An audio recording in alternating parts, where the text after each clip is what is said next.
This Honourable House is now in committee. Honourable Member for St. Michael South.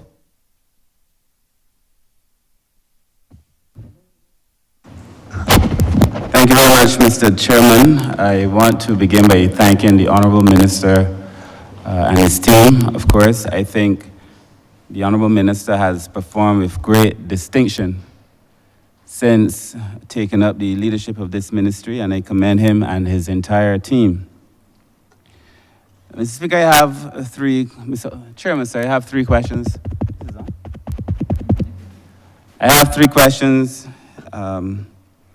Mr. Chairman. The first is in relation to, I've heard us have conversation during the course of the day about our tourism product being old, about the sites that would have been around since I was a boy and before, and perhaps I heard you say, Mr. Minister, the need to have greater investment and to encourage people to invest in tourism.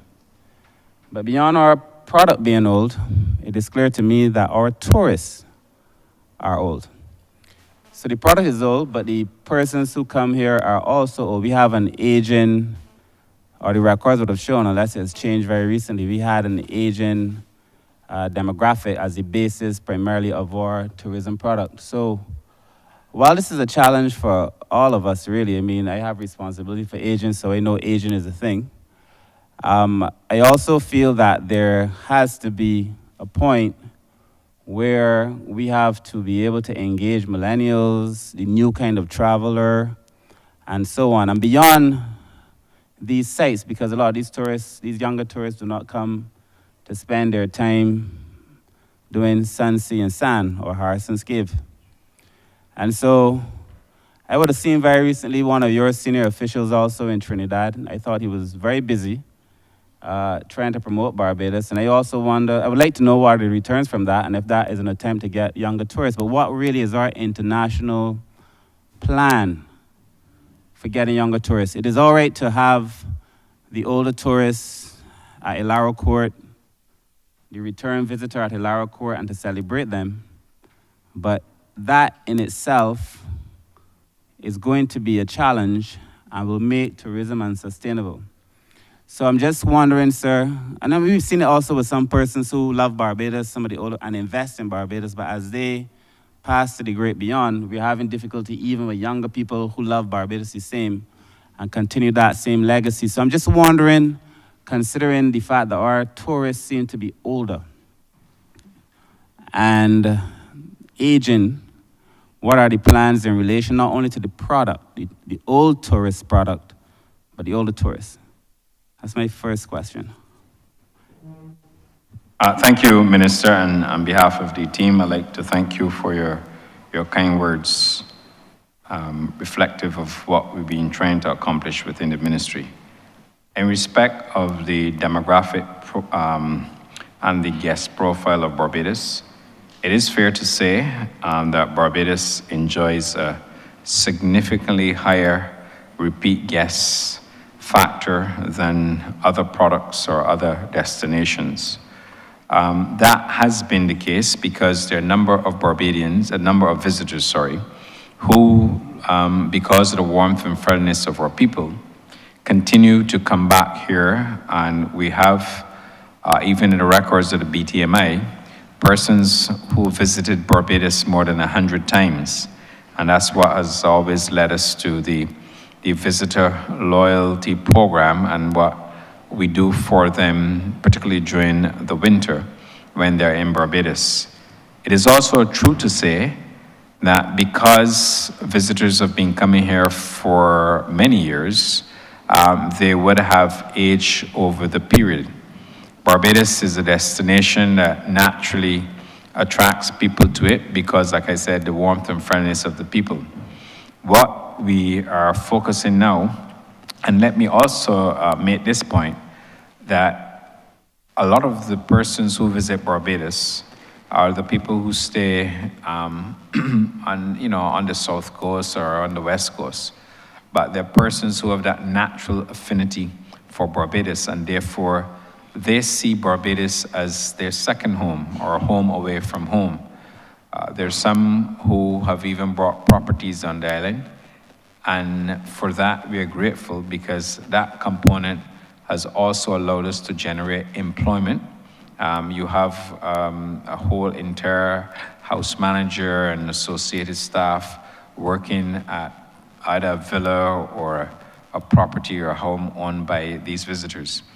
The significant benefit that we get from the demographic profile is that they bring their children and their grandchildren to Barbados, and they bring them here to experience Barbados.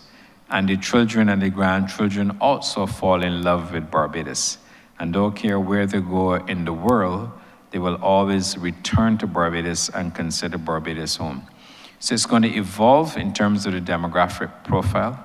I might also add that during that period, especially in the month of February, where you have a significant repeat guest factor on the island, Barbados also records, in my opinion, the highest income during that month because there are people who are very wealthy and there are people who come to Barbados in the month of February and they bring their families. The same also applies to Christmas and New Year's Eve. As we transition, it is always good to look for new and demographic profile in order for us to sustain. And I think we've been doing a very good job in sustaining our demographic profiles. We have, on the one hand, what might seem to be a very aged guest population, but on the other hand, equally, we have the grandchildren and the children who are coming back, who tell their friends and who allow their friends to come to Barbados. We're constantly looking at the visitor profile, our marketing strategies, and I'll ask Mr. King and the CEO to speak to this later on today. But we have seen and witnessed the visitor profile. We have, for example, a number of influencers who come to Barbados from different geographic profiles who would feed the message back to that particular market or those markets that we will want to generate interest. Particularly on the South Coast, where people like to have the entertainment, and people like to have an opportunity just to be outdoors and to enjoy themselves, that attracts a different guest profile or visitor profile to the destination. But we are mindful of it, and as we've seen in this current year, in terms of winter season, where we're beginning to see a leveling of our performance in respect of our pre-pandemic, we are beginning to see that that profile has not in any way been lost, and we will continue to build out the programs, the marketing programs, and directing marketing campaigns into the different demographic profiles in order for us to sustain Barbados' tourism. We also have, and I see it especially when we travel on the aircraft, a number of younger visitors come into Barbados for multiple interests. There are those who come to Barbados for heritage tourism. There are those who want to come to Barbados for the first time perhaps to see what we have. And there are people who just love to come to Barbados for the restaurants and for the good life that we have. But what I will do, I will ask Mr. King, who is the responsible for marketing at BTMI, along with the Chief Executive Officer, to weigh in and provide additional information, specifically to minister to your question, what we're doing with respect to our demographic and visitor profile marketing initiatives. Mr. King? Mr. Chairman, honorable members, thank you, Minister. My name is Anderson King. I am the Director of Marketing at the BTMI. First, to address the question as it relates to activations in Trinidad, one of the interesting things this year was, as we were carrying on our negotiations with the different events and activities and sponsorship opportunities in Trinidad for Carnival, was that we found ourselves in bidding wars with the other competing islands in the Caribbean, because belatedly they realized that our strategy was working. The opportunities that we have to market throughout the Caribbean, specifically for the slower period in summer, is one that we won't let life follow. and building these relationships throughout the Caribbean, as well as engaging with that critical potential visitor, is one of the tactics that we've taken over the last 2 or 3 years. And what do we get out of it? As we move throughout the Caribbean for large events and carnivals, is the opportunity to engage directly with customers via a booth where we give them an experience that's more than just advertising. So we use virtual reality goggles, which gives you a fully immersive experience of different attractions and activities you can have in Barbados. We also partner, which is critical as well, we partner with National Cultural Foundation to promote the 50th anniversary of Cropova this year. Again, what's important is that this year, what was fortunate for us, specifically for that period of summer, is we have Cropova happening during that period, World Cup happening during that period, as well as the planned launch of the gathering for 2025 as well. We were able to gather over between 700 and 800 direct signups for our database. The CEO mentioned earlier how important it is in terms of our targeting that we have. We utilize technology and we speak to people to their interests with relevant information. And that target of what we call carnival chasers, we've identified as a group of people who move throughout the Caribbean from carnival to carnival, and we want to make sure that we're always considered as a #1 option for that target. And then, of course, in the traditional PR and earned media, we conducted quite a bit of interviews in the market as well with Caribbean Passport and Synergy TV, et cetera.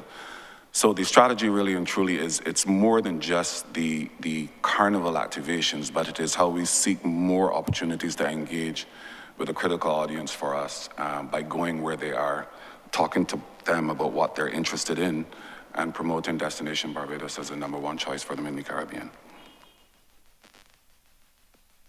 Thank you. Thank you very much. Mr. Hines? Thank you, Minister. What I will also add is that to target the new traveler or to target the younger traveler, we need to communicate in ways that they understand and ways that they frequent. So you would see a strategy where we employ more social media tactics, and also a strategy where we use a lot more influencers, which is something that is very prevalent among the younger traveler.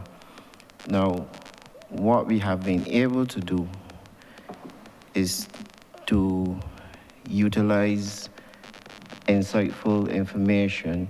We have signed up with a piece of technology that tells us not only which audience to target, but also who's best fit to target that audience.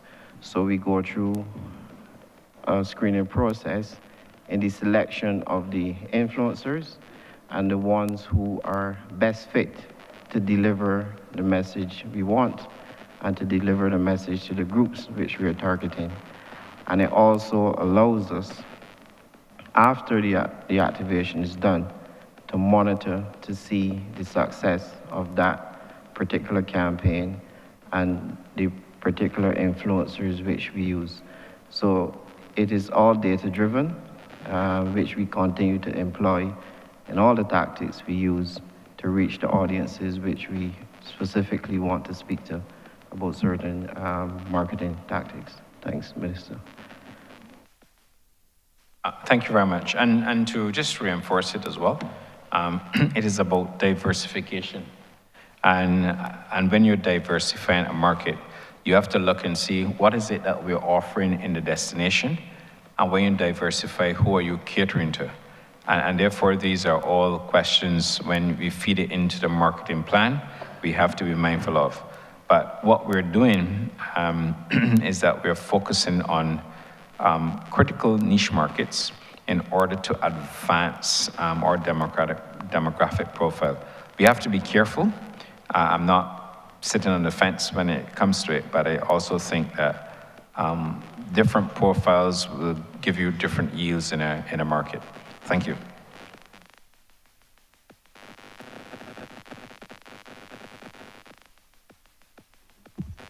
Thank you very much, Honourable Minister and team. I'm actually happy to hear, I wasn't thinking about it in that way, but in relation to building up our summer numbers when it is normally lower. My second question, Honourable Minister, is in relation to the port. Now, a few weeks ago when I spoke in this place, I had mentioned that which was made public, that the government had made a determination and then followed up with that determination with practice and had indeed reduced fees at the Bridgetown port in the first instance by 10%, and then in the second instance, I think by 7.5%. And the number that I had seen being referred to was $10 million, which would have been the loss of revenue at that time in the conversation. Trusting those numbers because they came from a most reputable state-owned enterprise, commercial. Some members in the private sector then reached out to me and they asked me where those numbers came from. And I had then conveyed, it was my understanding that the government of Barbados had made business in the port cheaper in that context by reducing these rates. What was said to me was that, in fact, there has been an increase in the charges at the Bridgetown port. And so my question is really twofold. Firstly, I would like to know if there really has been a decrease or an increase in these rates, what those rates are and what monies are we talking about. And if indeed the prices of items have increased, then some explanation to the people of Barbados as to why they are not seeing those reductions. Thank you, Honourable Member, and you're correct that there has been a reduction of fees, the last fee being the adjustment being 7.5%. The Chief Executive Officer of the Barbados Port Inc. is here with us. He's very much aware of these matters, and therefore I'll ask him to speak and then I'll reserve my right to speak thereafter. Mr. John Murray. Thank you, Minister. There's a narrative that cost at the port plays a significant role in the cost of goods in Barbados. This is touted for whatever reason, if we're looking at all the other factors. The undisputed fact is that the port did reduce port charges on containers that are arriving to Barbados as well as exports. In April last year, we transitioned to a full free-out port. Historically, the port operated as a liner port where all port charges came through the agent from the line. In the early 90s, we transitioned to partial local charges being collected locally, and three or so charges remain with the line: the crane charge, the stevedoring levy, and some labor charges. When we transitioned to full free-out in April last year, those charges, which are local charges, are to be collected locally. So prior to April last year, some charges were collected directly from importers, and some were collected through the agent from the shipping line. We transitioned to have all those charges collected locally. Those charges worked out at $520 Barbados dollars per 20-foot container. We have a correspondence from the Florida Shipowners Group directly on 1st of March last year, showing and confirming that they reduced their charges by that $520. We then added the remaining charges to the local charges and reduced it by 10%. That had the revenue impact that reduced the port's revenue by $6.6 million. That is the undisputed fact. The Prime Minister mandated, and on February 1st this year, the charges were reduced by a further 7.5%, and that amounted on a full year to 4.8. So we're talking about $11.4 million in reduced revenue from the port by reducing the charges on containers. Now, the impact on the prices, let's use an example. The past president of the Barbados Chamber of Commerce and the the largest shipping line doing business in Barbados, they conducted an exercise to look at what is the impact of port charges on the cost. And they came up with between 1% to 3% depending on the value of the imports. Let's use an example. A tin of corned beef, I went to the supermarket recently, a tin of corned beef averages about $6 per tin. And at 3%, the higher end, and this is a price which includes markups, that's 18 cents. A 10% reduction, therefore, is just 2 cents. So the port's impact by reducing the prices by that percentage is small. That's really what it is. But it is still an attempt to contain the cost of doing business and the cost of goods. We have no control over freight. We have no control over the other players in the industry, the importers, the other players who are charged. I have it as a fact. I have information of an entity that moved its handling charge on a 40-foot container around the same time that we reduced our prices from $75 per 40-foot container to $200 per 40-foot container. So that would have negated the impact the port might have had by reducing its revenue. We have no control, as I said earlier, on the cost of the produce coming in or the goods or of the freight or those other factors. But we did, in fact, reduce the revenue of the port a bit to our detriment given the kind of developmental work that we have to undertake. As I said, in summary, the port did reduce its revenue by that initiative by over $11 million on the full year. I hope that answers the question, Minister. Thank you. Perhaps I'm not sure if you want to also let the House and the country know what you also did in respect of the recyclers, because they too export. And I sense that there may have been an issue regarding that matter from the import side, and you may perhaps wish to address it for the benefit of the honourable member and all other members. Thanks. Very important. Thank you, Minister. Yes, indeed, the recyclers have complained. They export scrap metal and so on, and their charges are normally freight collect, meaning the person on the other end pays the freight.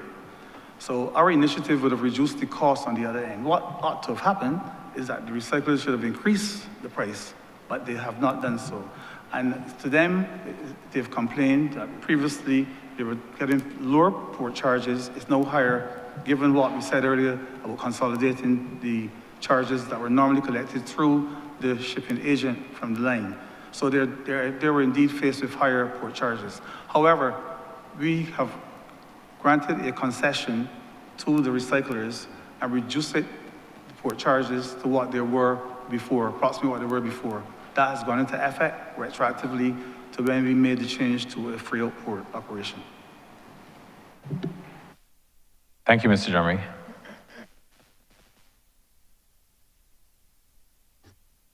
Thank you very much, Honourable Minister and team, for that very concise response to the question. The final question, sir, it would be very difficult for me to allow this team to leave as a former minister responsible for maritime and not ask maritime questions, Minister. You must know that that was coming.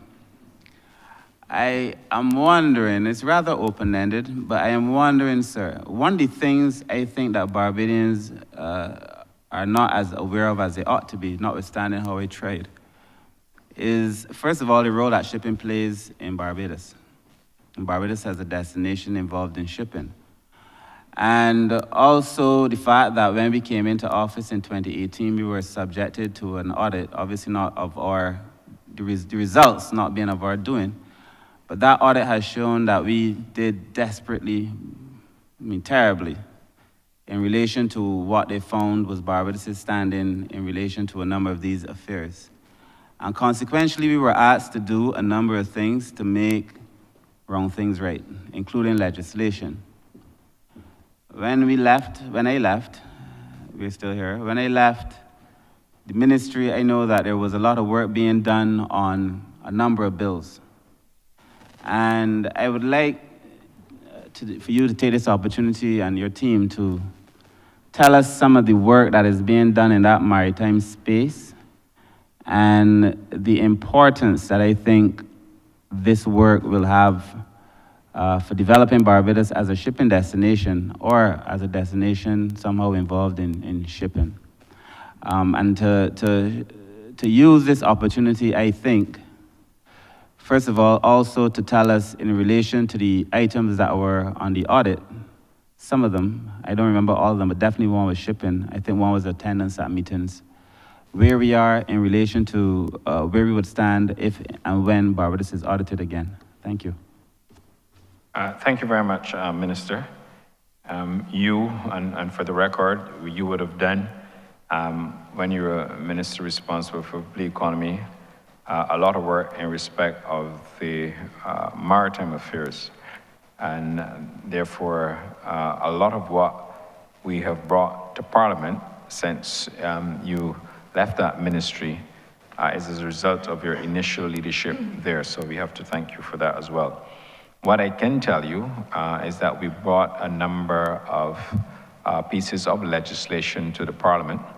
We would have brought the FAL Act, Facilitation of Maritime Traffic Act. We would have also, just recently, we brought the Seaport Industry Bill to Parliament, where we discussed it. And we also have the additional pieces of the merchant suite of legislation and regulations to bring to this Parliament to really modernize Barbados's maritime affairs. You're correct that there was the 2018 maritime audit, and as a result of that audit, as you're well aware, but for the benefit of other members of the House, there were a number of corrections that had to be undertaken, and therefore we've taken the opportunity. We also have to thank the Attorney General and his team at the AG's office for working around the clock to assist us with getting this legislation through.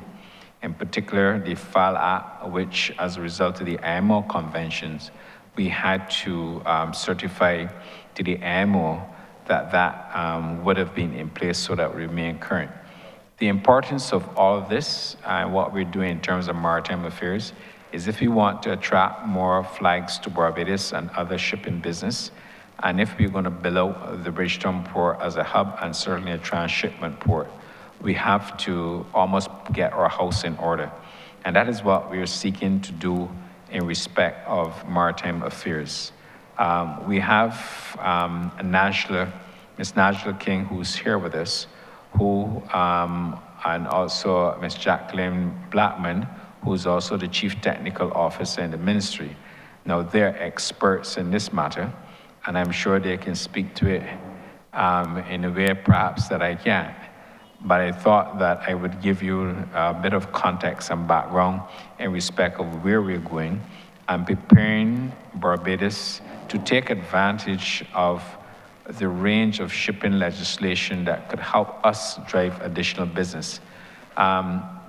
Once we have our house in order in respect of maritime affairs, then we'll be able to attract even more shipping business to Barbados and more registration of businesses here, especially as it relates to shipping. I'll pause and I'll ask both Ms. Najla King and Jacqueline Blackman to speak to this matter. Najla? Thank you, Minister. Good afternoon, Chair. Good afternoon, honorable members of the House. In respect of the audit conducted by the International Maritime Organization. Officer, before you proceed, just give your name and your position, Najla please. King, Director of Maritime Affairs, acting.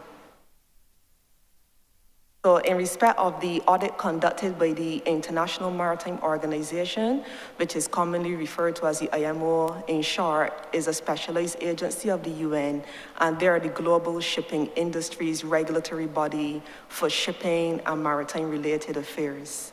Our standards in terms of how we regulate safe shipping, secure shipping, and ensuring that shipping activities do not pollute the marine environment derived from IMO instruments. And we have been undergoing an intensive legislative reform program by incorporating these instruments to correct a number of legislative-related deficiencies identified in the said audit. The next upcoming audit is slated between this year and next year. However, to date, we have successfully passed the Facilitation of International Maritime Traffic Act, which would expedite and harmonize the documentary processes in relation to ships arriving to, staying in, and departing from ports in Barbados. Coming up shortly will be the Shipping Domestic Vessels Suite of Laws, which would regulate small vessels operating in our domestic space and the Caribbean trading area. And we have our Marine Transport Emissions Control Suite of Laws, which would ensure that ships do not pollute the atmosphere and that they operate in an energy-efficient manner. The Merchant Shipping Suite of Laws would correct the bulk of the remaining deficiencies identified that pertain to structural safety of ships, safe equipment, ensuring that the ships do not pollute the environment with oil, oily waste, chemicals, hazardous waste, and those kind of matter, and also to provide a framework to regulate the international registry and other registry-related activities. So it is a comprehensive framework that would help us to attain and maintain a standard of safe, secure, and efficient shipping on clean oceans, enhance Barbados' reputation as a flag state and also as a port state in relation to foreign registered ships visiting our island, and would generally help us to improve business at the ship-port interface. Thank you. Ms. Blattman. Thank you, Minister. Good afternoon, members in the House. I'm Jacqueline Blattman, the Chief Technical Officer in the Ministry of Tourism and International Transport.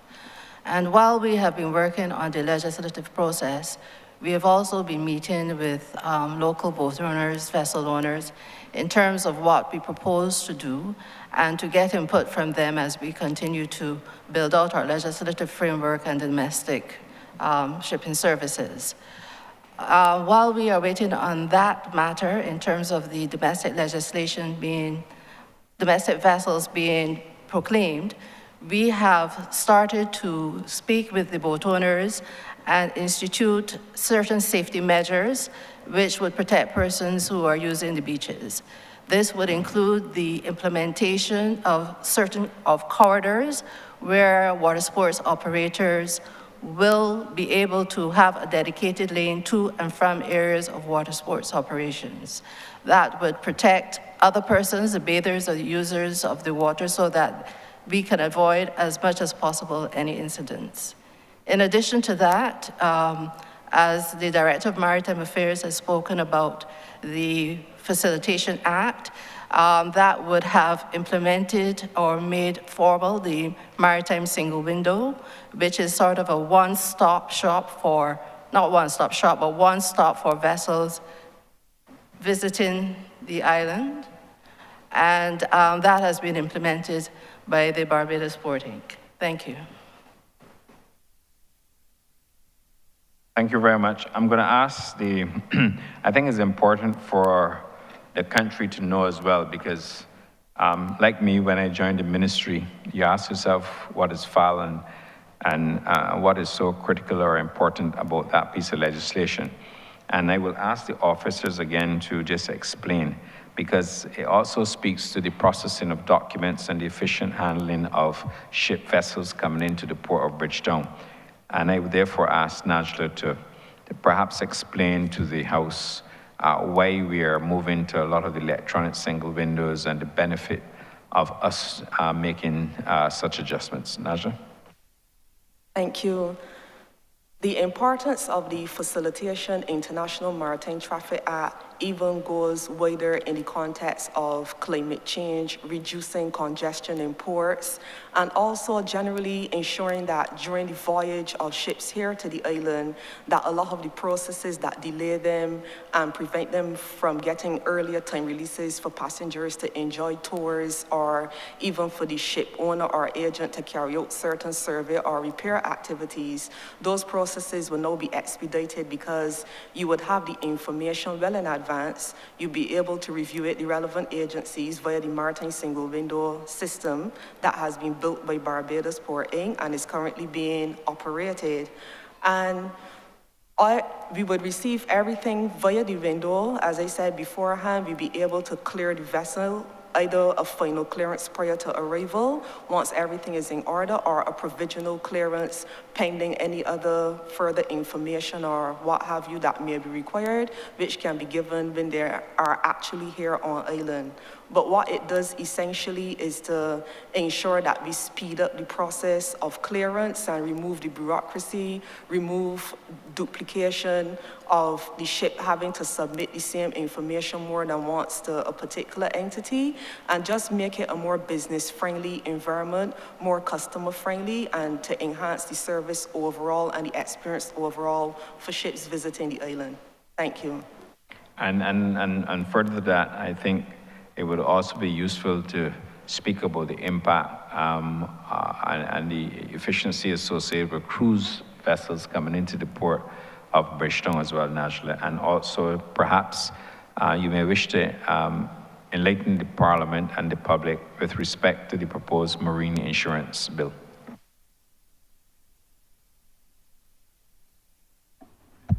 All right, thank you. Thank you. Go ahead, Naja. Minister, if you don't mind, you could kindly clarify the last part you said about marine insurance. No, I'm just speaking to the fact that we have to bring a suite of legislation, including a proposed marine insurance bill, and what are some of the benefits associated with that. And if you could also explain to the country the critical importance of the cruise ship business and the facilitation bill. In respect of the marine insurance, the importance of that is very closely tied to limitation of liability for maritime claims. The IMO has a regime, well, a set of instruments that are dedicated to ensuring that even though ship owners are exposed to certain risks, obviously there's the risk of accident, the risk of maritime casualties. The fact of those risks can actually deter some persons from wanting to enter the shipping industry. So what the IMO has done is set a limitation, or basically a cap, on the liability for ship owners or other vessel interests, while at the same time ensuring adequate compensation to victims for a maritime accident. And what has to happen is that your marine insurance coverage must equate to the limit of liability. The insurance is also important to protect other persons on board, like your seafarers, for example, and to ensure the safety of the crew, and that they're comforted that when deciding to sign up to work on board these ships, that there are certain protections for them in place, as this is part of their decent work and living conditions on board, as the ship is both where they live and work. Thank you. Thank you. The Permanent Secretary would like to weigh in as well. P.S. Blackman. Thank you, Minister. I wanted to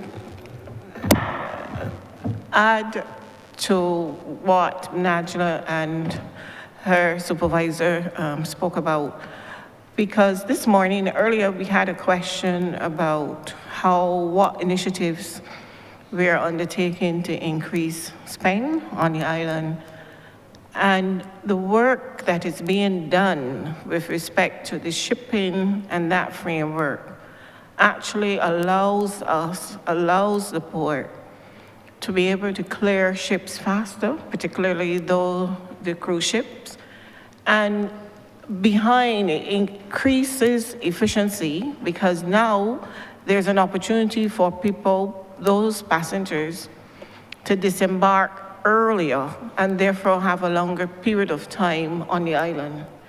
And through that, we anticipate then with these types of initiatives taking place in the ministry, and then working in tandem with BTMI, we are increasingly improving the opportunity for us then to be able to have the various initiatives working with other ministries and so on to be able to increase spend on the island because of this improvement in the efficiency in how we handle ships and so on as they arrive in the Bridgetown port. So as we improve the efficiencies on that back end, on the front end part, it allows the passengers to spend a longer time on island, and therefore we then can tantalize them with more attractions and other sites to be able to extract additional revenue from our guests. Thank you. Thank you very much, PS. Minister? Sorry, may I have a follow-up question on the last one, Mr. Chairman, please? Thank you. So in relation to, and I'm happy that Ms. Blackman raised the issue of the local shippers, the local boaters, and what is being done for them. But there are a number of Barbadians who currently play a trade. I represent St. Michael South, Bayville, formerly the Bayville. But in that area, it was well known for a number of seamen. It produced seamen. Bayland probably had the most seamen per capita, certainly in Barbados and probably in the world. And so my question is, through you, Minister, or if you choose to answer, is that I am aware that we were working also on seafarers legislation. And I would like to know what are the benefits for local persons who then find themselves working on these ships, and what rights, maybe what responsibilities, but what are the benefits associated with such a bill, and when will we be able to say that the seafarers legislation is indeed in place if it does in fact protect the local Barbadians who find themselves making a living on board these vessels? Thank you very much, Minister. And it's a good point. And I believe Najla was spoken in part to decent work. But I will ask Najla to come back and also answer the question as us. Ms. King. Thank you, Minister. The seafarers' suite of laws will be very, very beneficial to Barbados and seafarers because the nature of shipping is that it is international. And Barbados, we have an open registry system as with most developed shipping nations. And what this means is that even though, for example, a vessel may be built in Germany, it may be trading in North America, and crew from various nationalities, the flag that the vessel sails under subjects it to its maritime laws. So our vessels will be required then to comply with the IMO's International Convention on Standards of Training, Certification, and Watchkeeping for Seafarers, STCW Convention in short. And what that does is set the minimum requirements for training and certification of persons engaged on seagoing service, whether it be on a cruise or a cargo ship or other special purpose vessel. And the importance of that is that it harmonizes the knowledge, the skills, and the competency set required to man vessels efficiently, because the IMO does not want that Barbadian seafarers, for example, learn a particular syllabus, then for Bahamas it is different because that is a safety disaster. It is safe for everyone to learn a uniform and harmonized syllabus, which is set by the IMO, which is appended to the convention, and the seafarers law, when it comes into force, will give effect to that. On the other side, the ILO, the International Labour Organization, which also works jointly with the IMO, has the Maritime Labour Convention. So whereas STCW is focused on competency, the Maritime Labour Convention is focused on the human element, the well-being of the seafarer, ensuring that they have fair contractual terms from the time of recruitment throughout their entire service, to retirement, also their health, mental and physical well-being, and generally how they are treated on board.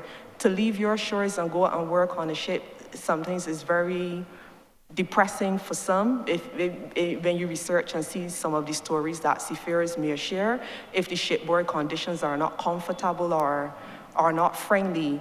And there's great efforts going on in the international community to improve and continuously ensure that seafarers have a home away from home, despite the ship is their workplace. So the benefits of the seafarers law is that it treats to the seafarer in totality, and our Barbadian seafarers, even if they're serving on foreign flag vessels and vice versa, non-national seafarers serving on Barbados registered vessels will be protected within this holistic and comprehensive framework. Thank you.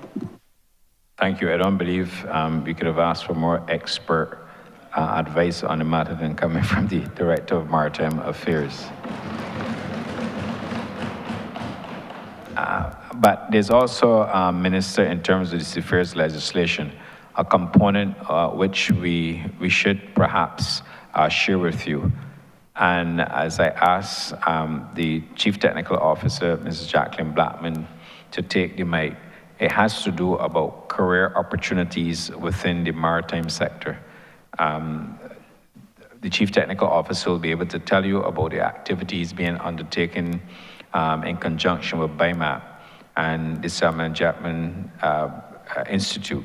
And the issues here for us is about building additional capacity in Barbados within the maritime space or maritime sector to allow young and other Barbadians who wish to pursue careers to do so in Barbados with the requisite qualification.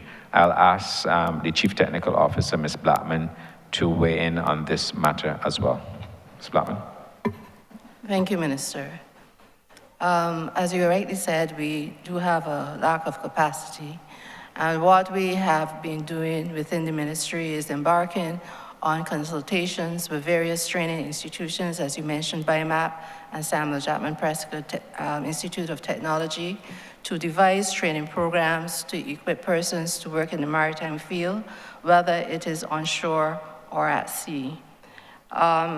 In 2023, last year, we actually did work with BIMAP to have a certificate program in management studies with an emphasis on maritime, and we trained 16 persons in that area. Included in that is marketing in maritime marketing and crew management on board vessels. Hopefully, we can launch another program this year and expand the numbers. While we are working with BIMAP and they're producing the programs, we are also working with other training institutions to see if we can develop other programs, some programs dealing with basic training in safety, basic training for persons who will be going on board vessels, which is necessary under the STCW convention that Ms. King would have mentioned before. So in addition to the legislative framework, we're also looking at it in a practical manner and trying to increase our capacity in the maritime field, whether and equip them to work, whether it's in Barbados or overseas, for careers onshore or at sea. Thank you. Thank you. And when the Chief Technical Officer, Ms. Blackman, was making the point that she's hoping to, I presume she's predicating that on the fact that obviously when the estimates of revenue and expenditure, when the estimates are approved, that there is additional funding in the program, in the estimates to continue the good work that she and the other officers within the ministry continue to partner with the training institutions. So in this year's estimates, for the record, provision has been made for additional training as we build out this very critical sector for future employment for Barbadians. Thank you. Thank you very much, Honourable Minister. I just want to close by saying that it is clear to me that you have a commanding understanding of the ministry, all areas of the ministry, and that unlike the former administration, you surely have not left the issues in shipping behind. I commend your team, who are also excellent. Thank you very much. Thank you, Minister.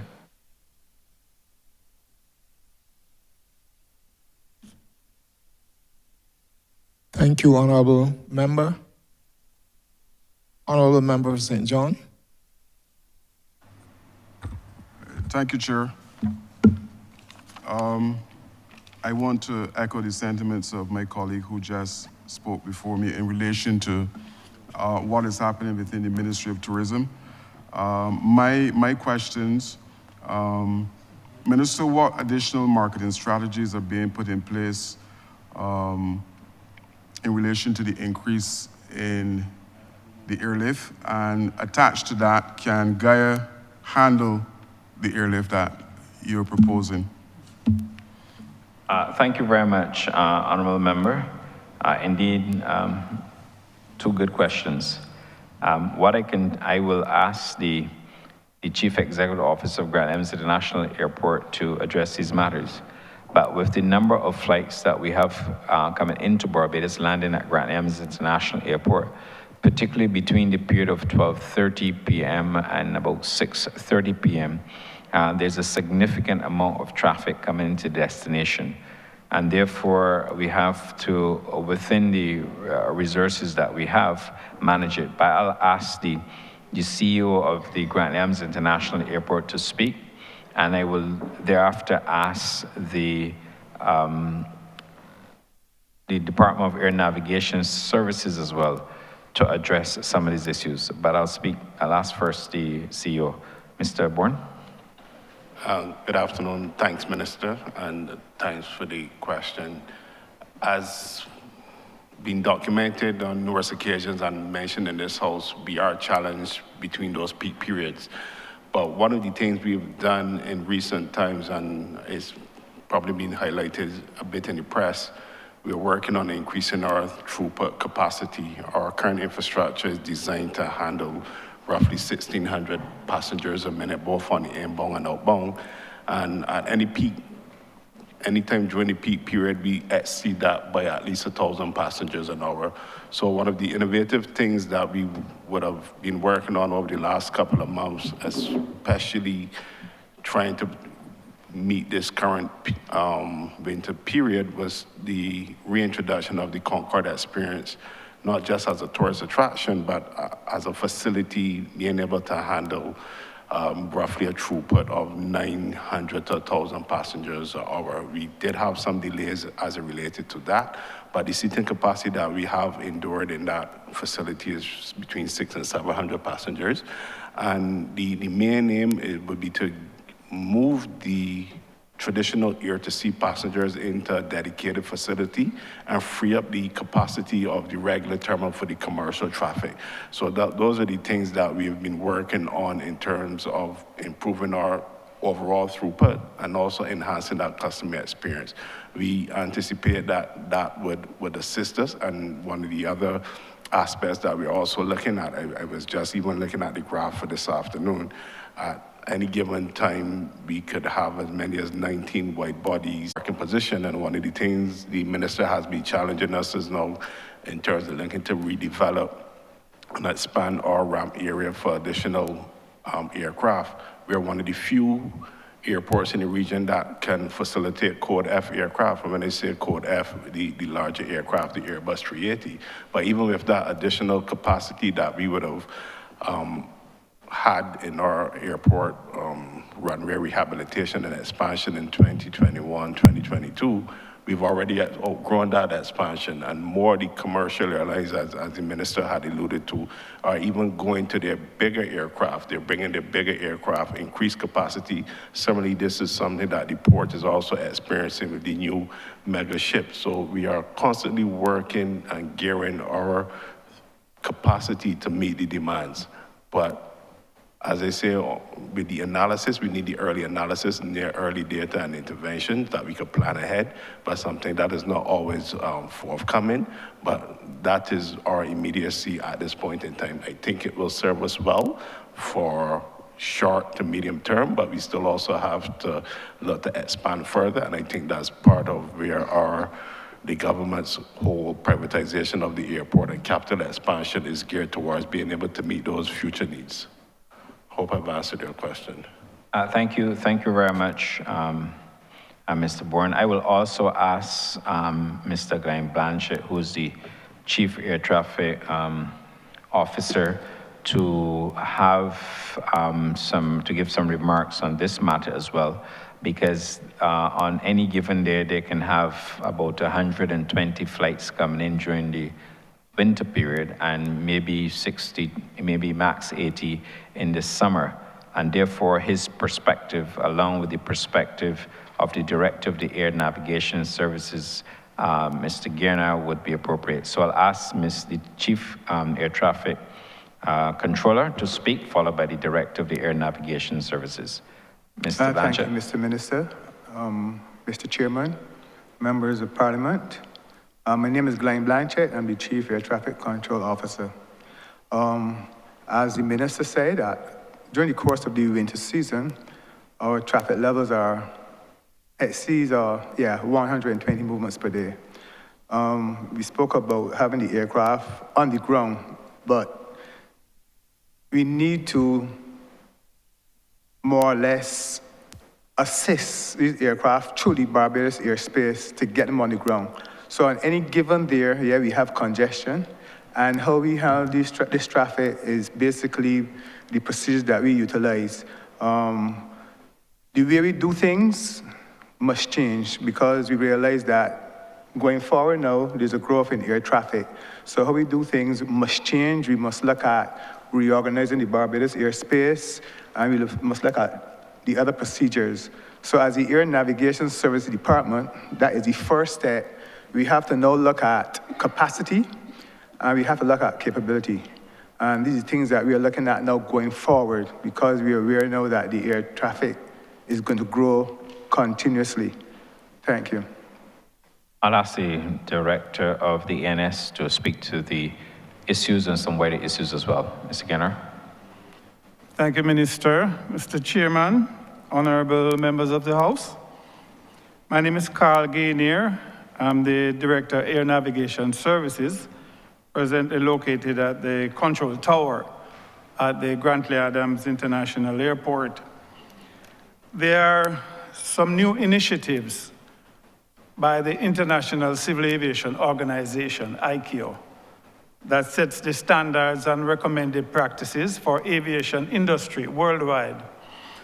So there is a ASBU initiative, Aviation System Block Upgrade, which start from 2013 to 2033. So we're right in the middle of this initiative that speaks to aircraft performance, new aircraft performance, and performance of the air traffic control system to upgrade the system using new technology, the satellite technology, that is more effective and more efficient and also safer. There's an initiative called performance-based navigation where, similar to the moving on the road, moving from the airport to downtown, there's a highway, very smart thing that was done years ago in Barbados to build a highway. But depending on the time of the day, when the traffic is at the peak, you have to take the old road to get downtown. It's the same thing, building your airport capacity on the ground. You have to look at the capacity in the airspace.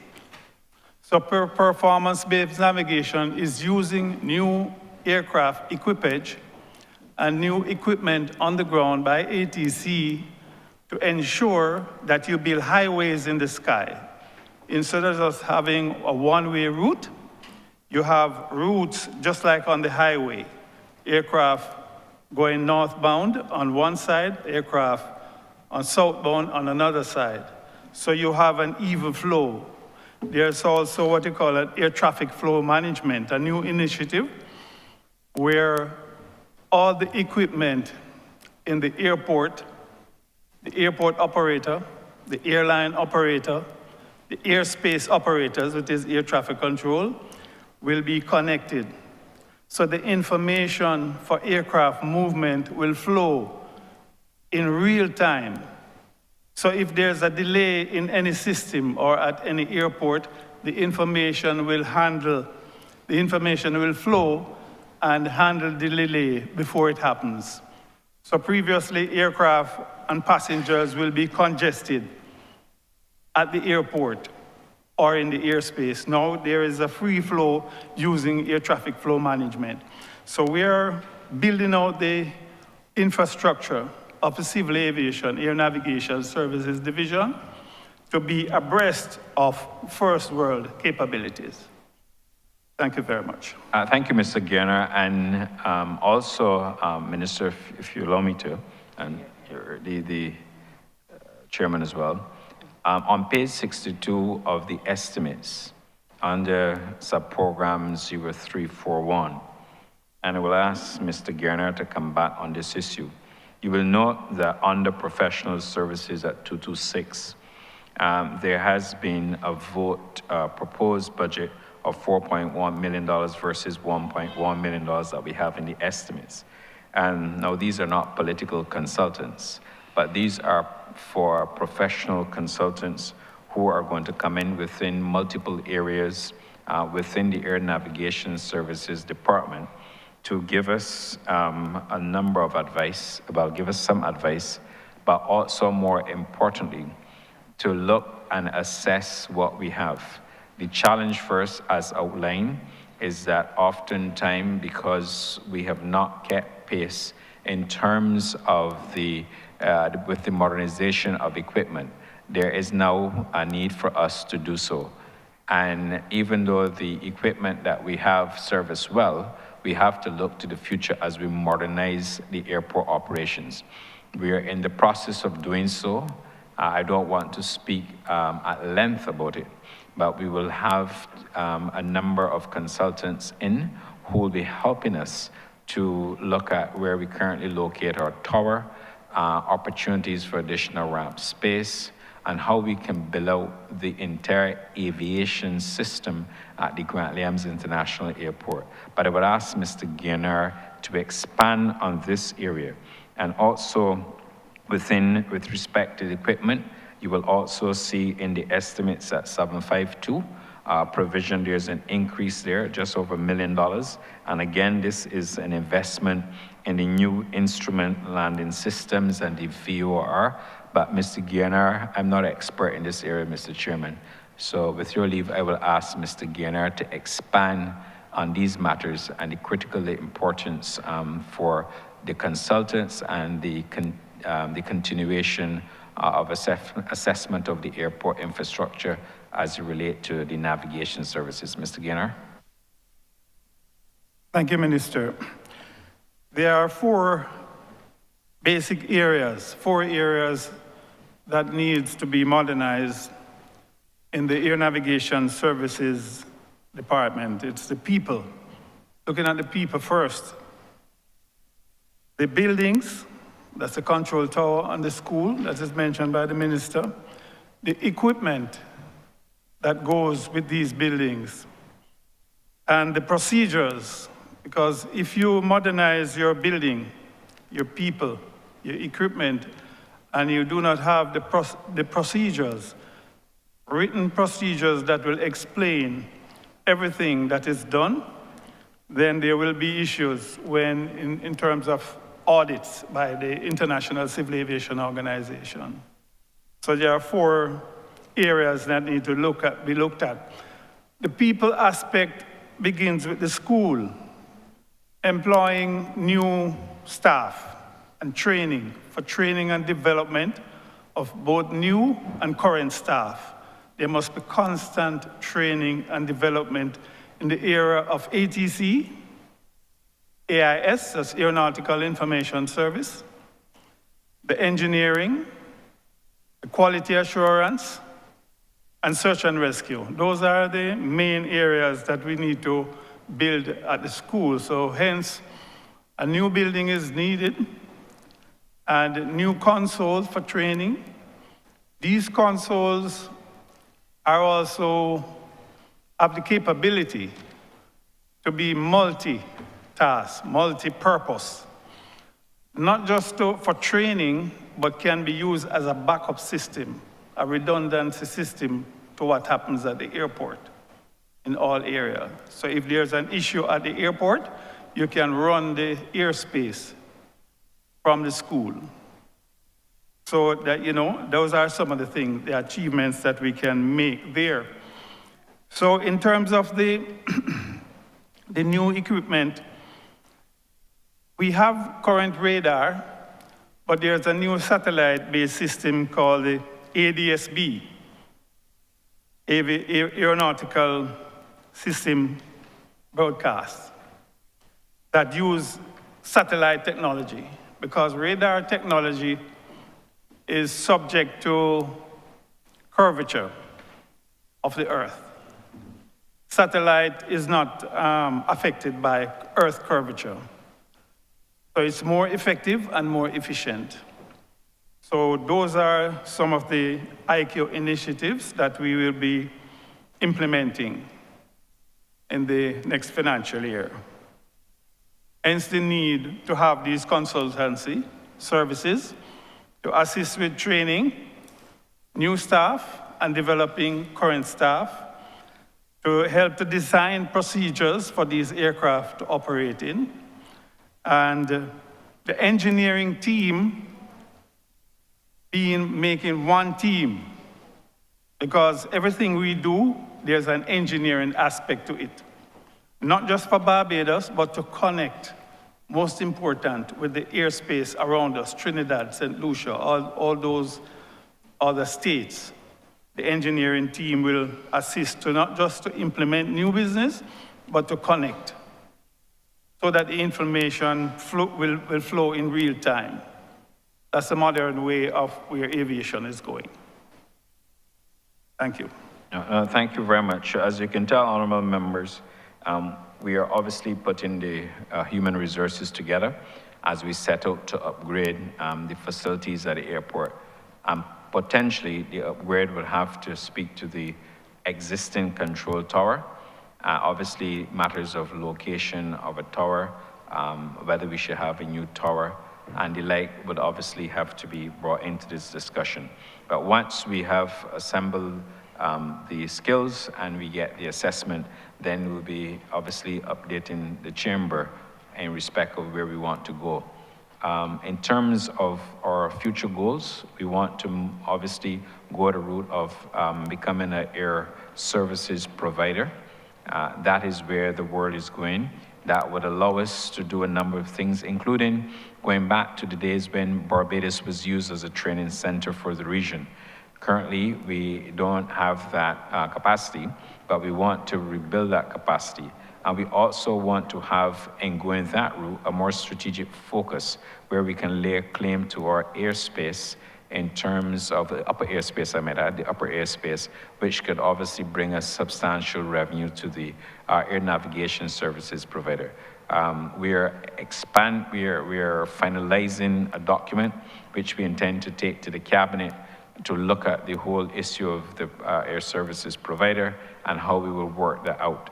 The other issue, and it is one that we have to focus on, is the building out of human resources within the aviation sector.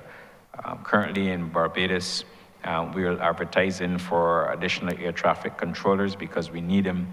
But oftentimes, a lot of Barbadians, have not been fully trained up to meet the requirements, and therefore there's that deficit in terms of a career. And we want to get more Barbadians becoming more aware of careers in aviation and how those careers in aviation can guide them.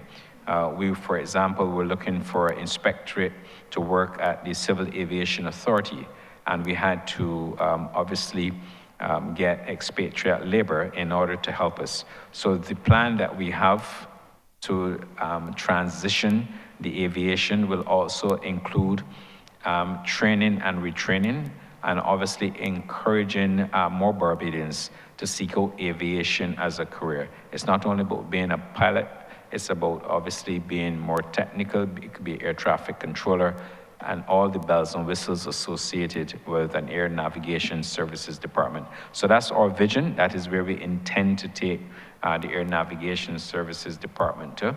At the same time, what we've been able to do, and certainly I can speak for my tenure as minister, that we have agreed and tap into a number of training opportunities for the professionals who work within the Air Navigation Services Department and related departments to allow them to continuously train. And we are fortunate in the sense that we have gotten a lot of assistance from a number of international institutions, including ICAO, to help us with this training. So I thought I would, Minister, add those few points to the expert advice that we would receive from the Chief Air Traffic Control Officer and the Director of the dance. Thank you. Oh, sorry, in relation, I missed one, in relation to the marketing activities, perhaps we can ask Mr. King to come back quickly to the mic and to also give you a brief overview of the marketing activities associated with the BTMI.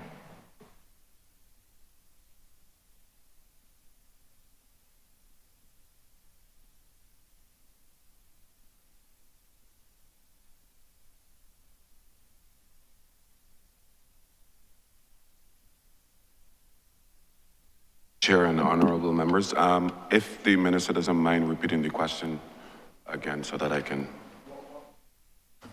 What additional marketing strategies are being put in place to handle the increased airlift?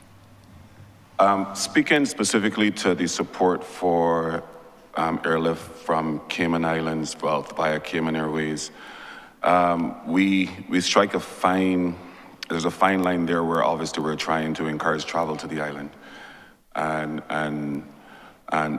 find different opportunities and different audiences for a reason to come to Barbados. But obviously we're not trying to encourage Barbadians to travel themselves outside of, so that's the line that we're trying to strike. As it relates to Cayman Airways, we found opportunities where we can encourage both the expatriate community there and then some of the opportunity for Jamaicans and Cubans and Haitians to travel through Cayman down to Barbados as well. There are opportunities for people to come here for either business, conversations with the diaspora to use Cayman as a hub to come through to Barbados as well. And the other opportunity is for cruise travel, to use Barbados as a destination point for some of the European cruises. So most of the marketing activity we target or focus on for Cayman Airways is the multiple different points or the multiple opportunities we have to speak to an audience in Cayman Islands, as well as a route from the west coast of the US as well.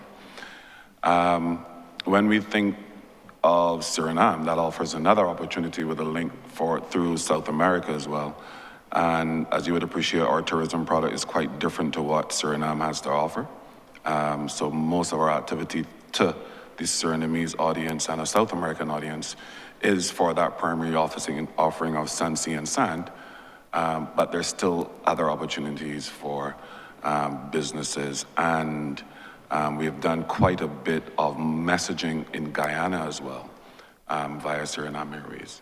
So I think every opportunity for additional airlift gives us another opportunity to introduce ourselves to another audience. And we are able then to, through the data that we get through the research department, we are able to identify their reasons and purpose of travel and be able to speak to them and match them with the product that they can look for in Barbados. Thank you very much. And Minister, just one follow-up, because the other issue is that the government, as part of the expansion program at the airport, would have obviously created a parking apron for private jets.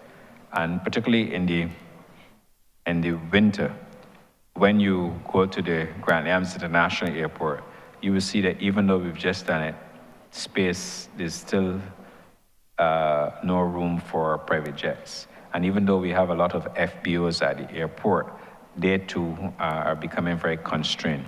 So it makes the argument that at a later date, we're gonna have to explore new opportunities to really expand the tarmac or find ways where we can have ramp, not the tarmac, ramp space to facilitate the additional both commercial and private jets into the island. And of course, as we well know, we also have some cargo jets.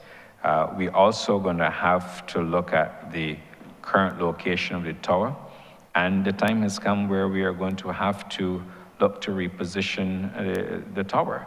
It's there, it has served us well, but there also, as the director of the dance had indicated, we now have to build out, and therefore work has commenced in earnest with respect to the potential for a new control tower, as well as a tower cab associated with the office administrative building, which would allow us not only to facilitate training for locals and others within the Caribbean, but to really commence the build out of the aviation sector.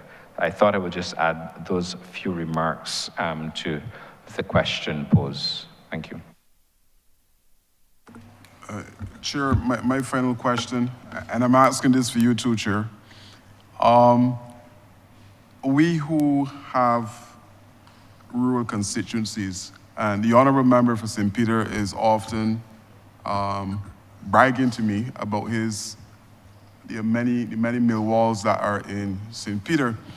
And I'm curious to know about community tourism. Now, I know there may be a nexus between the heritage tourism and community-based tourism, but I think there's a possibility for us to create some employment for persons at the community level, particularly, like I said again, in the rural constituencies. So I just want to know, Minister, what is available in terms of assistance, advice as it relates to developing community-based tourism. For example, I know in St. Lucia, there's a community that provides tours to, let me say, watch turtles or view turtles on the beach. And this is coming strictly from out of the community. So I'm just wondering what the Honourable Member for St. Peter can probably do to have some of those mill walls come alive and create employment for persons on there, similar to St. John and the other rural communities. Thank you. Thank you very much, Minister.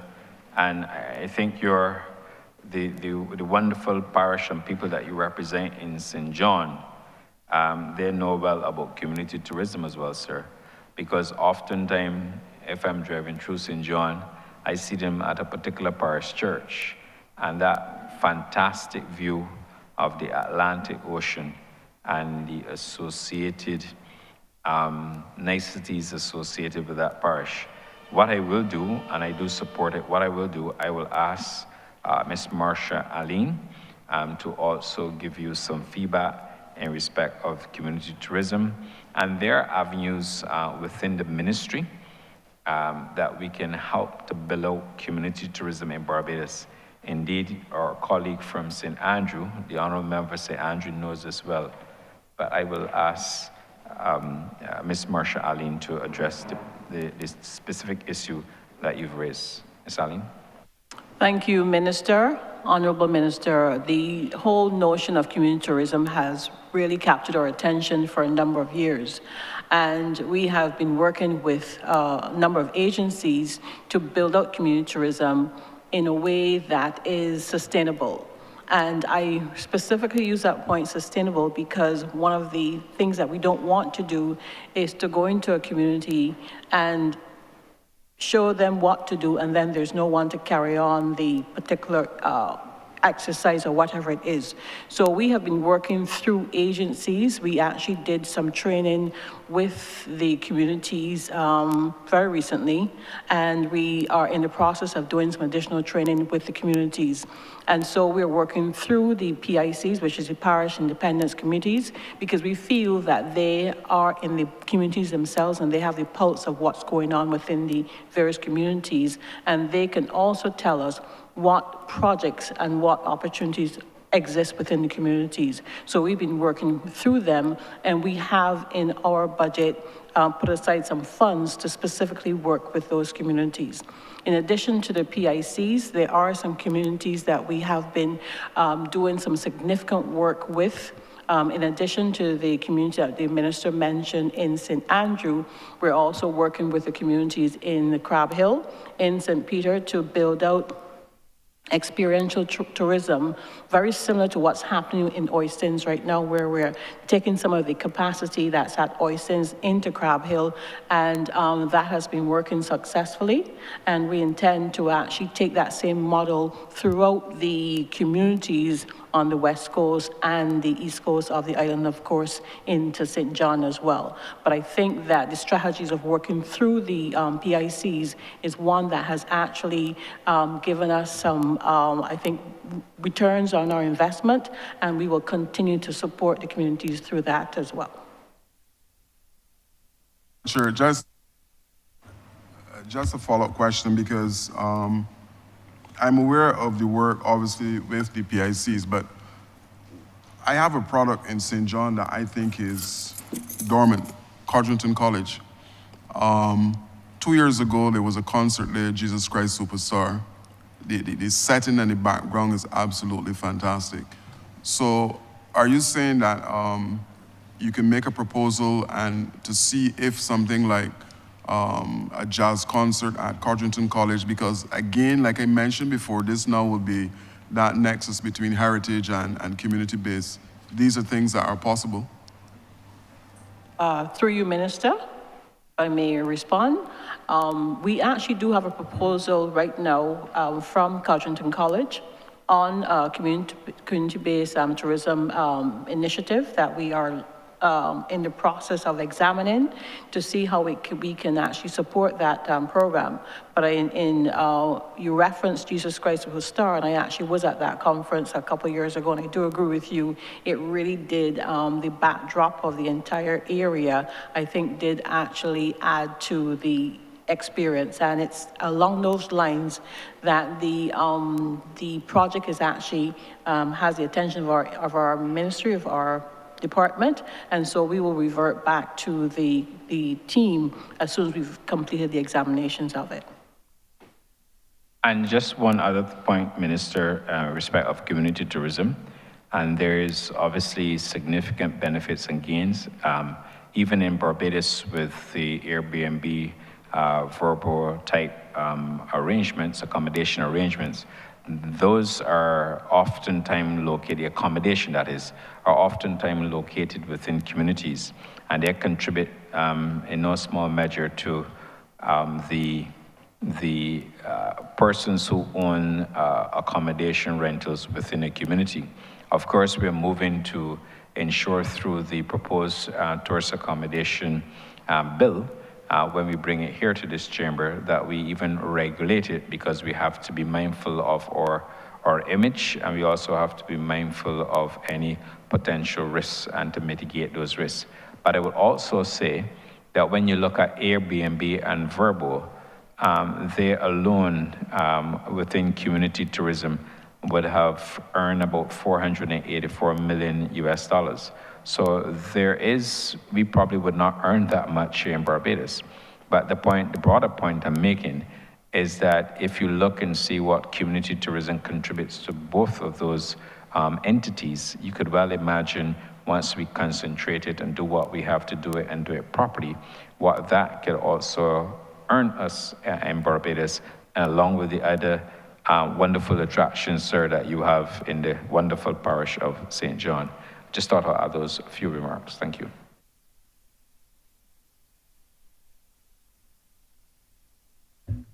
Thank you, Honourable Member for St. John. Thank you, Minister.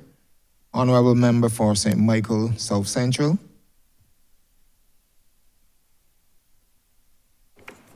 Thank you, Chair. I believe colleagues who spoke before me have acknowledged the very strong work of the ministry in being able to reclaim some of the lost ground, especially with respect to COVID.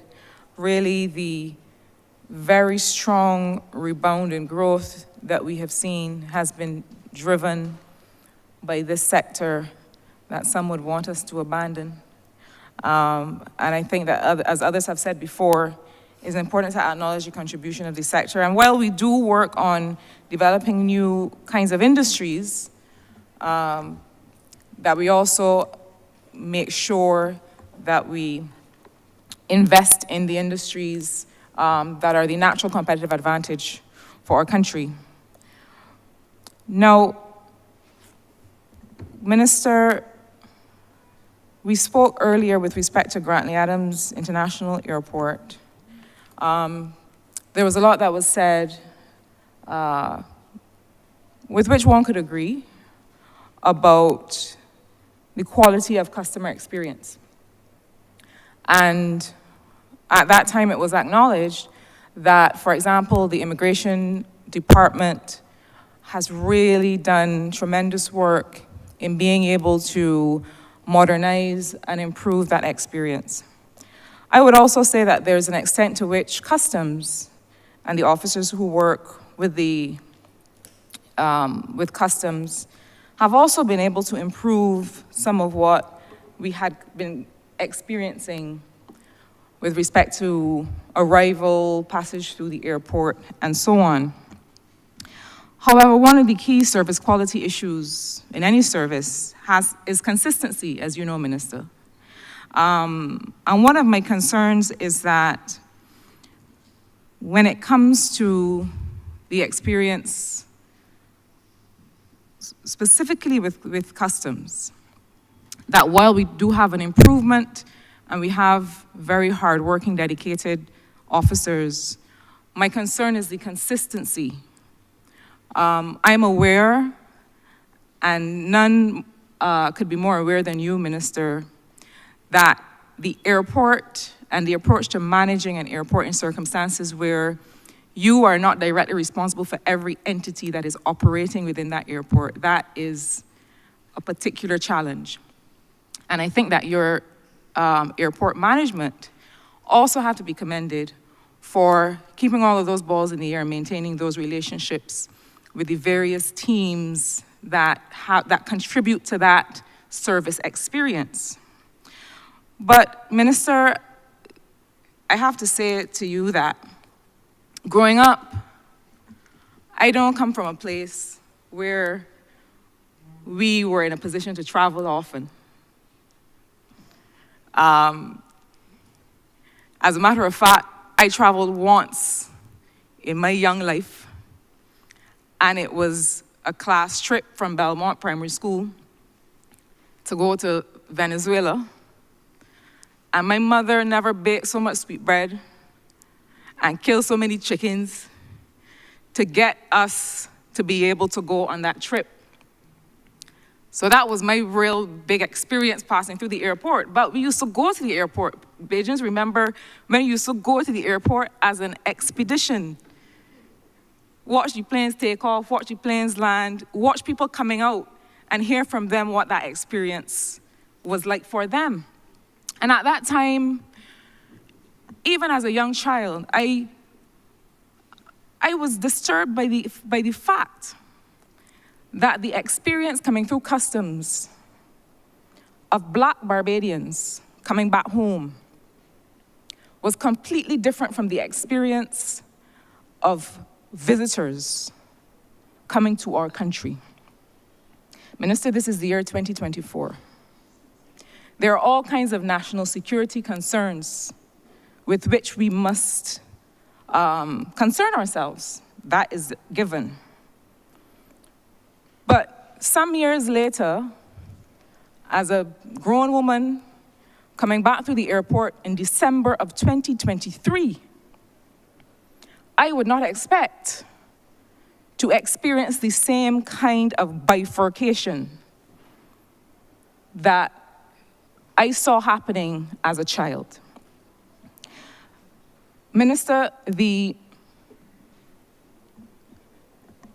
Ministry of Finance, the government of Barbados, have set up certain things to ensure that when it comes to expenditure on items originating outside of Barbados, I dare say that they're perhaps getting their due. There's a foreign exchange tax that we all now see when we make a purchase. There are other ways that my colleague neighbor sitting beside me and the Ministry of Finance have found to be able to work with online platforms to make sure that they are able to capture, rightly so, taxes at different forms of making certain purchases. I know that the small revenue that customs is getting from causing Barbadians arriving home, or Barbadians arriving home from holiday, or Barbadians coming back from business trips, or other people that are not Barbadians, but they may determine, look, Barbadian enough to send through a red line. When they send other people directly through a green line with not a question asked. And worse, the Barbadians that are coming through the red line, I understand the national security issues, those kinds of checks should continue, but there's a way for them to continue. I know that the revenue that they're getting from a grandmother that bring back some sneakers for her little granddaughter, the revenue that you are getting from that exercise of wading through a person's personal effects in full sight of the arrivals hall is not enough to warrant the indignity of that exercise. Minister, I know you are looking back because you are asking, well, why are you posing this question to me? And you may be looking at my neighbor. And he and I have had this conversation. But the real question is, to what extent have you or will you, and again, I don't want to give the impression that this is the consistent approach. It is the approach that we see in pockets when coming through the airport in 2024. So, Minister, to what extent have you or will you settle with our colleagues and friends at Customs a set of policies, a set of standards that relate to the customer service experience of all people coming through our Grantley Adams International Airport? Thank you very much, Honourable Member. Perhaps you were with me, I believe it was less than a week ago, when I was coming through the Grantley Adams International Airport, and as you know, I have to travel on government business. And perhaps you were with the Permanent Secretary and the Director of PR when they were coming through last week. When I believe the Permanent Secretary had to remind them, coming through with just a carry-on that she traveled with, that she too was a public officer and that she only had a carry-on. I identify with what you're saying. I took the opportunity to observe certain practices, and therefore I indicated to my Permanent Secretary that we would have a conversation with the Comptroller of Customs, and obviously, as you know, Minister, it is not, I don't have ministerial oversight over that department, but we are all in this together, and we have to collaborate. I know that my Permanent Secretary had relayed to the Comptroller of Customs her own personal experience when she came through. I will say that the Comptroller is very responsive whenever feedback is given, and I commend him for that because it is necessary. We have to be careful as we bill out a destination that we do not create unnecessary problems for the traveling public. We are oftentimes faced with situations where we get complaints from individuals who say, well, they're just coming here on vacation. All the security clearances would have been observed either at the port of origin or when your bags come through, obviously with all the security features that we have to do in the back end, because we have to do that to protect the destination. So what I will commit is that, and subject to the approval of the line minister, is that we can perhaps form a task force with the the Comptroller of Customs to see how best we can look at this issue. They have their job to do and we have to respect them, But at the same time, I understand some of the concerns that you've raised, and you also position your comments within the context of national security. I use the example when we travel and we are going through Miami. You know, you go through, you see thousands of passengers going through, they do their security checks, which is all right. The same thing applies when you go to United Kingdom. But what is sometimes very upsetting to passengers when they land here, including locals who complain, is oftentimes how they perceive the customer service. So we have to focus more on training. We have to focus more, as you indicated, on the consistent delivery of service. And you know, you can ask people questions. It depends how you frame them, and then in order to get the response. So I agree that it is a total process improvement. As you said, the Immigration Department, their systems work well, and they're to be commended for all the work done by the former Chief Immigration Officer there as well. And we also have, and we're improving the baggage. So yes, we have to improve additional systems to ensure we have that consistent delivery of service as it relates. But you may sense in my tone that I'm treading very cautiously, because I do not disrespect political lines and authority. But at the same time, if we have challenges, we have to sit down and discuss them with a view, because predominantly we are processing, and with the new business we're getting in, we have to be very mindful of the potential backlash if we do not get all the customer services going in the right direction at the Grant Williams International Airport. And Minister, I hope I have given you the appropriate response. You have indeed, Minister. Let me say that as a traveler myself, I tend not to be feel too inconvenienced by delays that are going to keep me safe. That's one thing. Much of the operations that we see in the situation I just described involves things like people actually checking the commercial value of things that people are bringing back, charging duties, writing them in a receipt book, sending somebody to pay. There's a line stretching as far back as the eye can see while all of this is happening, while one person is walking from one place to the other with this receipt book and trying to get it. That is not a national security concern.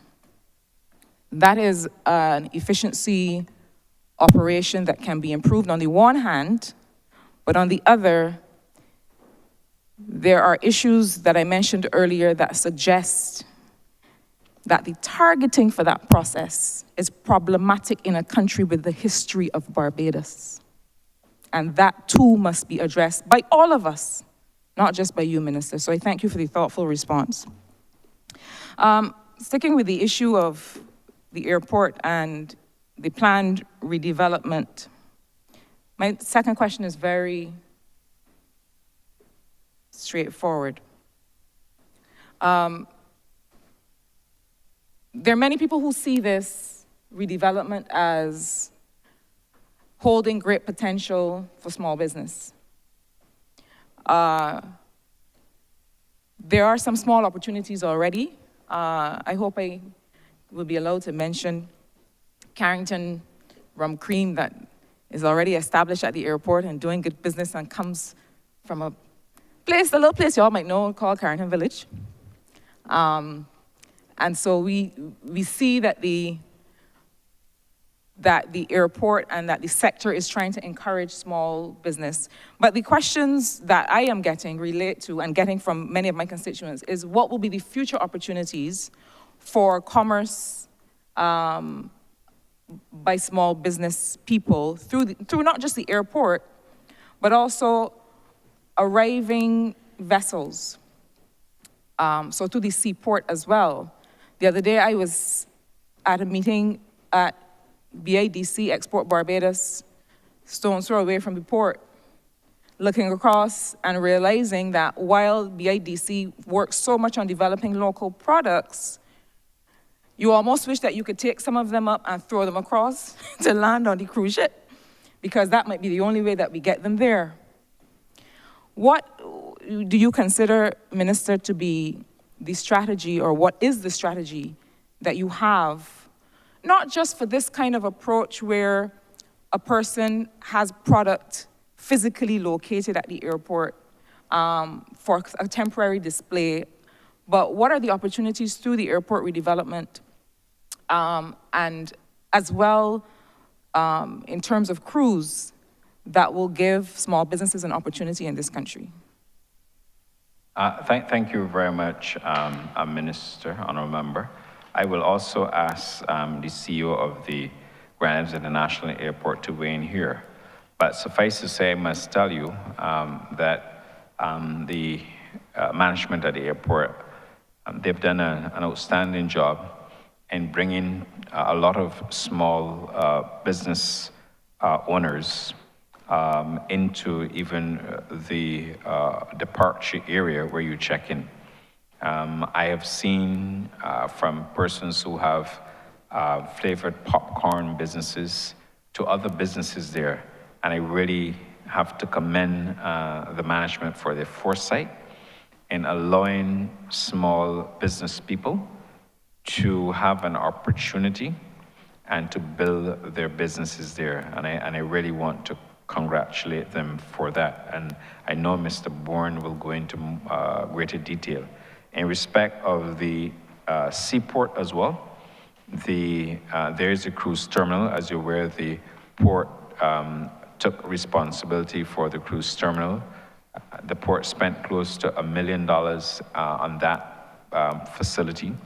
There are opportunities in there, and well, there are small business persons in there in addition to other shops who are there during the cruise season. And as we return to a very busy summer season this year, their opportunities will lie therein for those operators. In respect of the airport redevelopment, a number of the concessionaires that we have at the airport will continue. They have contracts, and those contracts will have to be honored. And of course, with the new arrangement that we are seeking to conclude, there will also be further opportunities, because as the airport builds out and expands, it is important that we have facilities, and particularly retail facilities.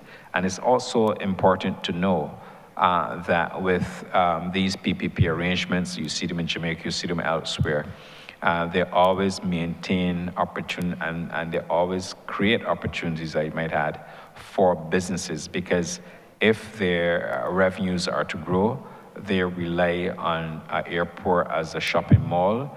They rely on varied experiences, both local and those that are designed to sell the traditional items that you would normally find in an airport facility.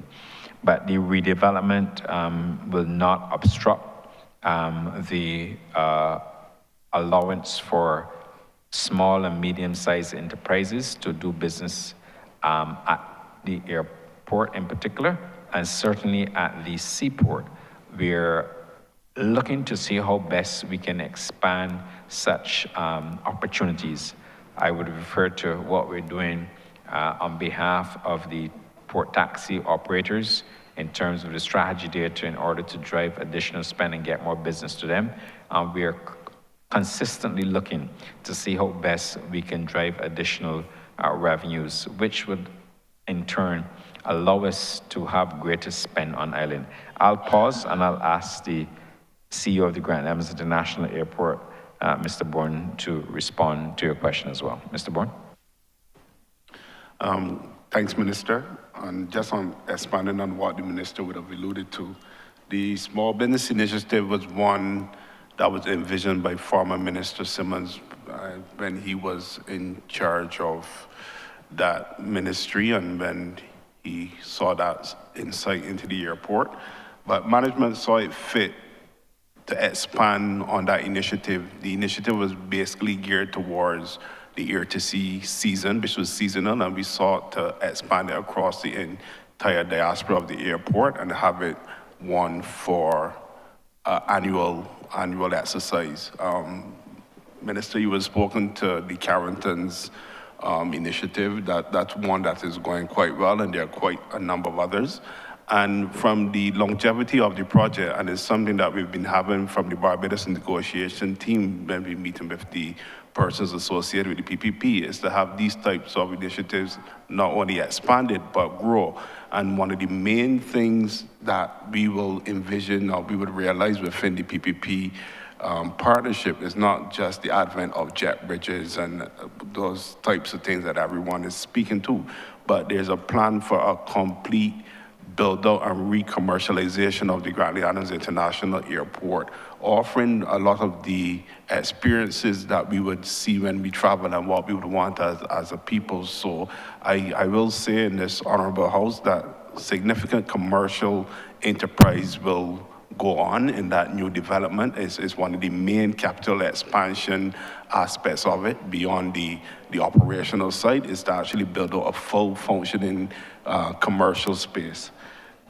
So that activity will continue. Thanks. And thank you very much, Mr. Bourne. And also, added to that, honorable member, I also believe that there are also opportunities for a new hospitality facility to be built out in Barbados. Oftentimes, what we are faced with, especially when you have to check out of a hotel, let's say 11 or 12, and your flight is, let's say, 5 or 10 p.m. It's a wonderful opportunity for entrepreneurs, small and medium-sized, to think about how best they can create a hospitality or create hospitality facilities catering to the traveler. And I'll develop this further when I speak to it on another occasion. But I also think that that's a wonderful opportunity for small and medium-sized businesses to benefit within the radius of either the airport or the seaport as they advance as well community-based tourism activities. Just thought about that, Minister. Thank you. Thanks very much. My final question has to do with a program an innovative program that was started here some years ago in an effort to buttress the fall in arrivals that we would naturally expect and did see all over the world in the sector as a result of COVID. That's the Welcome Stamp program. The Welcome Stamp program that others across the world saw and copied because they saw what an innovative measure it was, not really to do the traditional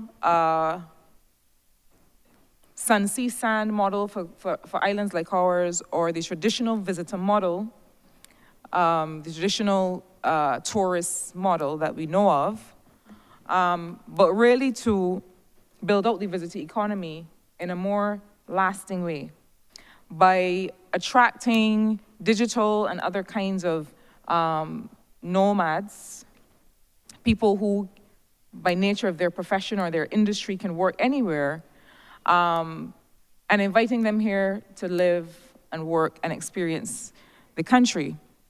But the point of that, when it was developed, was not just to have higher numbers on the island for a longer time. It was also to attract talent in particular sectors, to create a certain level of contagion. And I hesitate to use that with respect to something that came up during COVID, but a certain level of contagion in terms of entrepreneurial spirit and activity. In other words, we wanted young in particular, but really of any age, but young in age or in approach entrepreneurs who are in interesting sectors that could build out from Barbados that would then move on to create hubs in Barbados, as some of them have done, and be able to generate real job-led growth in the country. I wonder, Minister, whether you and your ministry, your team, have been able to, along perhaps with Invest Barbados and others, have been able to do any kind of tracking or data analysis of, apart from the dollars and cents of the exercise, of the visits themselves, to do any kind of analysis in terms of what was the more far-reaching economic impact of having those individuals come and live and work here in Barbados in the sectors that they did. I know of many who work in the technology sector, and who in fact, as a result of being here, have set up to work from Barbados. Have you done the analysis to understand what has been that impact, whether there are other, whether that needs to be supported in any way by other organs of government, whether we need to be working with Invest Barbados to help particular sectors build out based on the Welcome Stamp program? Can you tell us anything about what has been the real far-reaching economic impact of that program? Thank you, Honourable Member. I'll ask the CEO of the BTMI to speak to some of those issues. I know that we have a dedicated officer within the ministry, within the Barbados Tourism Marketing Inc., who works very closely in conjunction with Invest Barbados. What I can tell you that since the program was launched, and it was launched long before I became minister, I believe it was in 2020, we've had a total of 8,359 applicants, including spouses and dependents. And these applicants varied from, when you look at the type of applicants, would have ranged from 65% being the individual to 35% being in the family units. And we also looked at spouses as well as dependents. And we've also been able to capture a lot of data. For example, the applicants by age, the months in which they came to Barbados.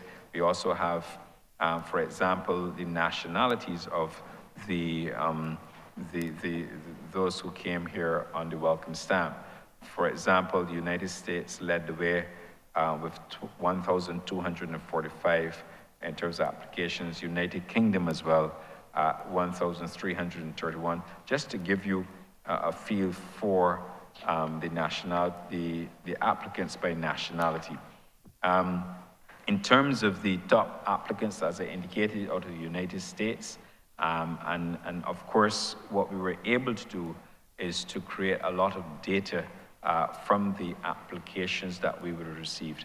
Of course, the applications went through a process to convert them once they were successful, and obviously that information we also have. In respect of the number of the duration of stay, we've also captured that information. What you're specifically asking, I thought I would just give you a little bit about the background. I'm sure you well know this as well.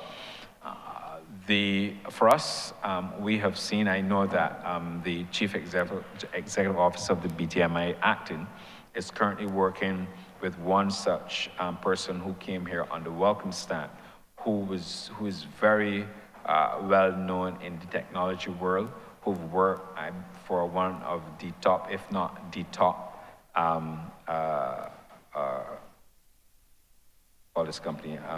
technology companies in the world, and as a result of that relationship, that person has been able to give us a lot of advice and guidance, and I know that it's still a work in progress with respect to that particular. What we have to do is that we have to find a way now of connecting and driving more of that through Invest Barbados.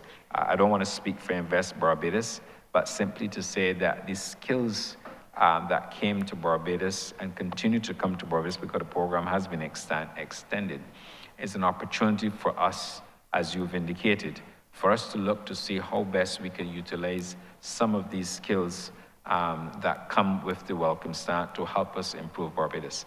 And oftentimes there are persons who are also willing to donate some of their time, some of their services to help build out what we have here because they really like the country and they enjoy the country. Another area for us, which is very, very important, is the word of mouth advertising, often engineered by persons who come to Barbados on the welcome stand. I've had an opportunity to meet some of these persons when they attend cocktail functions or other related functions or when they call the office. And they would tell you immediately how much they love Barbados, but more importantly, how many persons they have encouraged to come to Barbados. And that's what I meant by word of mouth advertising. It helps the destination and it's something I believe that we can grow. I'll pause and I'll ask the Chief Executive Officer of the BTMI to give further clarity to the question that you've asked. Thank you.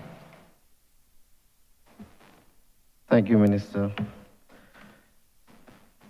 Continuing from the comments of the Minister, what we have found is once the Welcome Stamp program was birthed during the pandemic, it still remains relevant to some sectors and to some source markets. To that end, in 2023, we still saw over 400 persons being approved and actually arriving on island as a part of the program. So I just wanted to make sure that we are aware that the program still remains relevant despite the changing times. To that end, what we have done was to refine our tactical approach in attracting people to sign up for the welcome stamp and to be aware of what the benefits are to them coming to Barbados to live and work from here. We have assigned a dedicated officer. We now have a welcome stamp manager who sits in the BTMI. And working with the marketing team, we have been able to identify those specific sectors.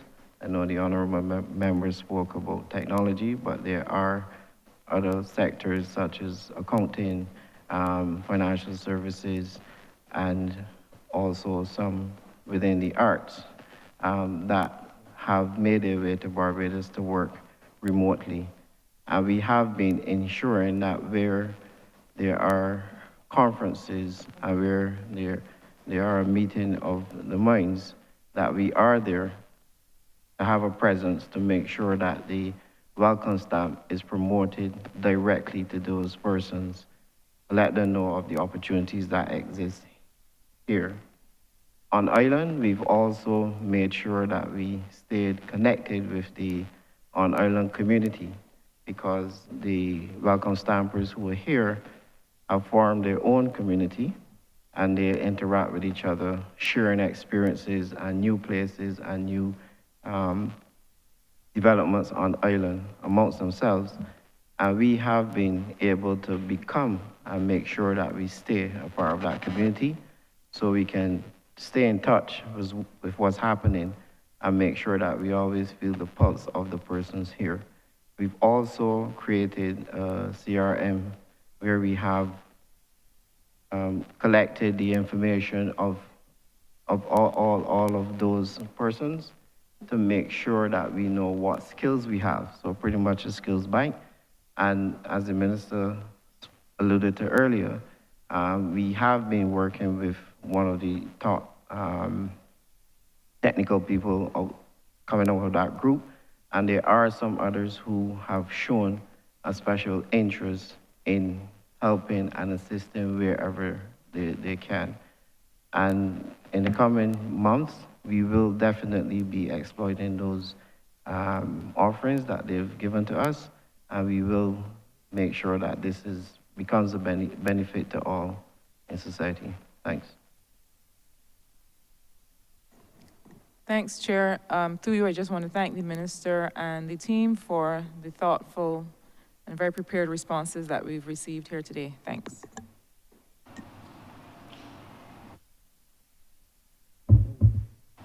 Honourable Leader of Government Business. Thank you, Mr. Chairman. I beg to move that you do now report progress to His Honor the Speaker and beg leave to sit again. The question is that I do now report progress to His Honor the Speaker and beg for leave to sit again. All honourable members in favour, say aye. Honourable members against, say no. Methinks the ayes have it.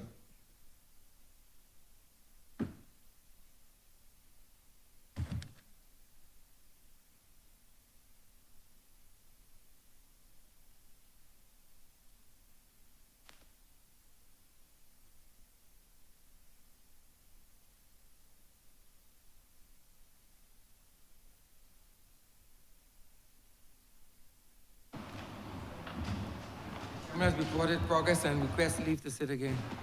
Honourable Leader of Government Business. Thank you, Mr. Speaker. I beg to move that the House be suspended until March 4th at 10 a.m. The question is that this Honourable Chairman be suspended until Monday, the 4th day of March, 2024 at 10 a.m. in the forenoon. All those honourable members in favour, please say aye. Those against, please say no.